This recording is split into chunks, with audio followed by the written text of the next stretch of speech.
but the principles of marketing, which is really humans communicating with other humans, I think are still there and alive and well. And we're not going to win by trying to recreate old SEO strategies. I think we have to do what works now, and that is create smarter content.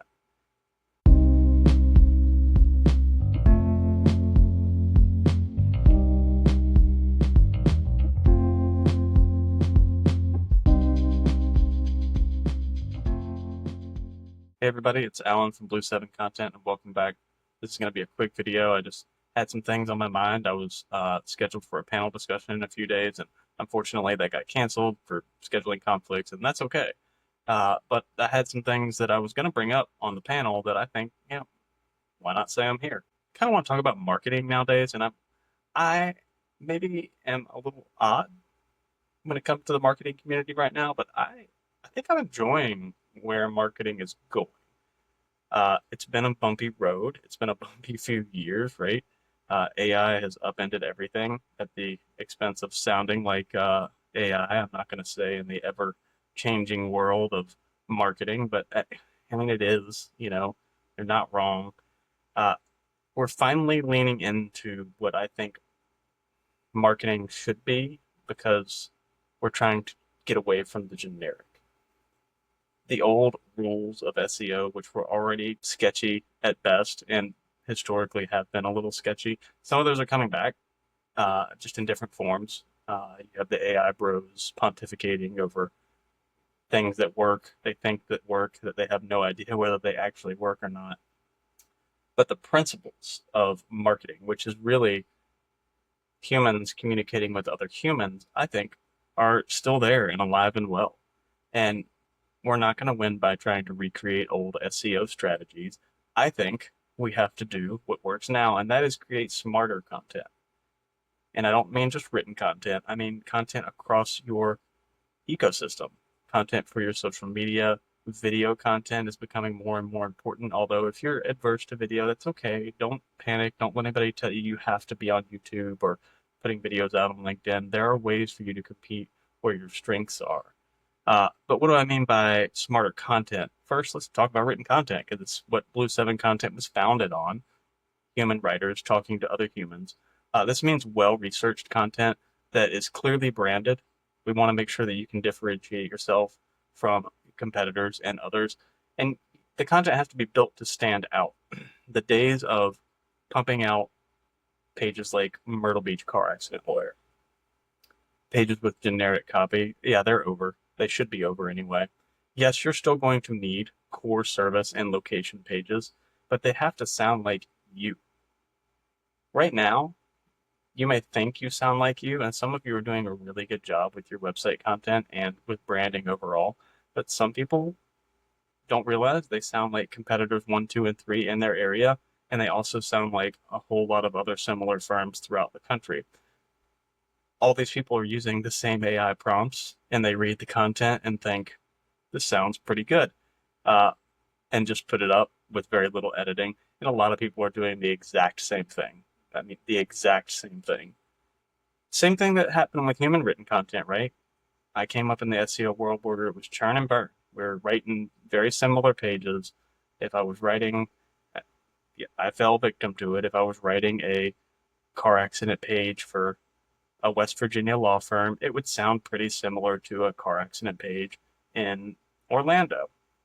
That really isn't going to work anymore. And all along, we should have been doing a better job of understanding the firm, what makes it different from others. And that's where I think we're at now. I think we can do that. There are ways to do that. Now, I'm not saying don't use AI. I'm not anti AI. If you want to use it, go for it. But you need to have strong guardrails.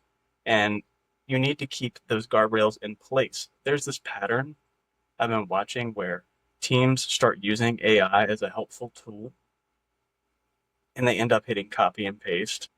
We kind of saw this study out of MIT a few weeks ago, very limited study, talk about the same thing over time. People that had the option of using ChatGPT or another AI kept giving in more and more over time to it. They just accepted what it said. even though they kind of knew up front in the beginning that's not what they should be doing, the same thing's happening to legal writers all over the country. And so it's not even really intentional. It's what I'm calling AI creep. AI just creeps into your workflow a little too much to where you think it's okay. No one said anything, but it's really not that good. It's subtle, it happens fast, and it leads to content that feels off, content that's not quite right, but it's not all the way wrong. It's kind of hard to explain, but you know it when you see it a lot of times. And I think if you're going to use AI for this particular part of the industry, human editors are really non negotiable. If you're using AI to generate your content and then you're using an AI editing system to edit the content, it's not really going to cut it.